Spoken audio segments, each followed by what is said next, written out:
এবার গ্রেপ্তারি পরোয়ানা জারি করা হলো, যেটা জানা গেছে কৃষ্ণনগর আদালত গ্রেপ্তারি পরোয়ানা জারি করেছে মহুয়া মৈত্র, সাংসদ মহুয়া মৈত্রের বিরুদ্ধে। আপনাদেরকে জানিয়ে রাখি যে সমনে গড় হাজির মহুয়া মৈত্রের বিরুদ্ধে গ্রেপ্তারি পরোয়ানা জারি করলো কৃষ্ণনগর জেলা আদালত। তুলসী মালা নিয়ে বিতর্কিত মন্তব্যের অভিযোগ, অমিত শাহ এবং জওয়ানদের বিরুদ্ধে কুরুচিকর মন্তব্য, একাধিক বিতর্কিত মন্তব্যের অভিযোগে মামলায় মহুয়া মৈত্র সশরীরে হাজিরার নির্দেশ কৃষ্ণনগর জেলা আদালতে। হাজিরার নির্দেশ অমান্য এবং তার কারণেই কিন্তু গ্রেপ্তারি পরোয়ানা জারি করা হয়েছে মহুয়া মৈত্রের বিরুদ্ধে। এই মুহূর্তে যেটা অত্যন্ত গুরুত্বপূর্ণ খবর, সমনে গড় হাজির মহুয়ার বিরুদ্ধে গ্রেপ্তারি পরোয়ানা জারি করল কৃষ্ণনগর জেলা আদালত।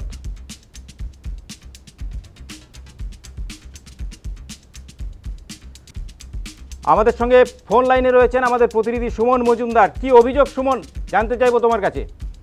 দেখো, যেটা অভিযোগ যে তৃণমূল কংগ্রেসের সাংসদ মহুয়া মৈত্র, তার বিরুদ্ধে একটি অভিযোগ দায়ের হয় কৃষ্ণনগর আদালতে এবং সেখানে ধর্মীয় মন্তব্য করেন তিনি এবং সেখানে তার বিরুদ্ধে অভিযোগ দায়ের হয়। কিন্তু এই অভিযোগ দায়ের হওয়ার পর তাকে সশরীরে কৃষ্ণনগর আদালতে তৃতীয় বিচারক ম্যাজিস্ট্রেটের কাছে তাকে হাজিরার নির্দেশ দেওয়া হয়। কিন্তু বারবার তাকে হাজিরার কথা বা হাজিরার নোটিশ পাঠানো হলেও, সমন পাঠানো হলেও তিনি উপস্থিত হননি। আজকেও তার শেষ দিন ছিল 19/8/2026, তার শেষ দিন ছিল। আজকেও তিনি আসেননি, যার কারণে কিন্তু আদালত তার বিরুদ্ধে গ্রেপ্তারি পরোয়ানা জারি করলো এবং সেখানে আদালত পরিষ্কার যে এই অবমাননার দায়, তাকে তার বিরুদ্ধে গ্রেপ্তারি পরোয়ানা জারি করা হয়েছে এবং সেখানে এই মুহূর্তে কিন্তু একটা বড় খবর যে মহুয়া মৈত্রের বিরুদ্ধে গ্রেপ্তারি পরোয়ানা জারি করলো কৃষ্ণনগর জেলা আদালত। একদম সুমন আমাদের সঙ্গে ছিলেন, আমাদের প্রতিনিধি সুমন মজুমদার। আপনাদেরকে জানিয়ে রাখি এই মুহূর্তের অত্যন্ত গুরুত্বপূর্ণ খবর, মহুয়ার বিরুদ্ধে গ্রেপ্তারি পরোয়ানা জারি করা হয়েছে। এবারে কি তাহলে গ্রেপ্তার হতে পারেন মহুয়া মৈত্র? এই জল্পনা তৈরি হয়েছে, কারণ তুলসী মালা নিয়ে বিতর্কিত মন্তব্যের অভিযোগ তার বিরুদ্ধে এবং একাধিক অভিযোগ রয়েছে মহুয়া মৈত্রের বিরুদ্ধে এবং সেই অভিযোগের ভিত্তিতে সশরীরে আদালতে হাজিরা দেওয়ার কথা ছিল মহুয়া মৈত্রের, কিন্তু হাজিরা দেননি মহুয়া মৈত্র। সে কারণেই কিন্তু তার বিরুদ্ধে গ্রেপ্তারি পরোয়ানা জারি করলো কৃষ্ণনগর জেলা আদালত। কি বলছেন আইনজীবী এই বিষয়ে শুনবো। মাননীয় সাংসদ একটি বিবৃতি পেশ করেন।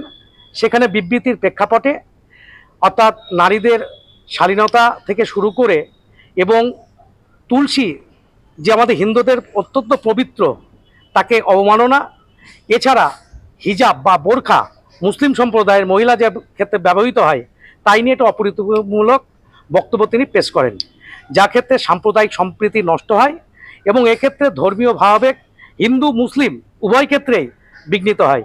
সেই প্রেক্ষাপটে একটি মামলা দায়ের করা হয়েছিল 17/6/26 তারিখে। সেই প্রেক্ষাপটে তাকে বিভিন্ন সময়ে তাকে নোটিশ করা হয়, কিন্তু তিনি আদালতে হাজিরা দেননি।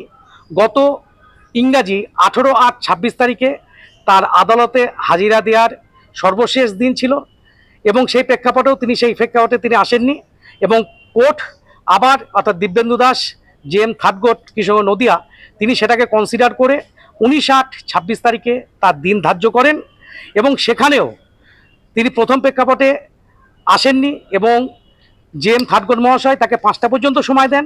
সেক্ষেত্রেও তিনি সেটা অবমাননা করেন। এই আদালত অবমাননার পরিপ্রেক্ষিতে আজকে তার বিরুদ্ধে গ্রেপ্তারি পরোয়ানা জারি করলেন কৃষ্ণনগর জেএম থার্ড।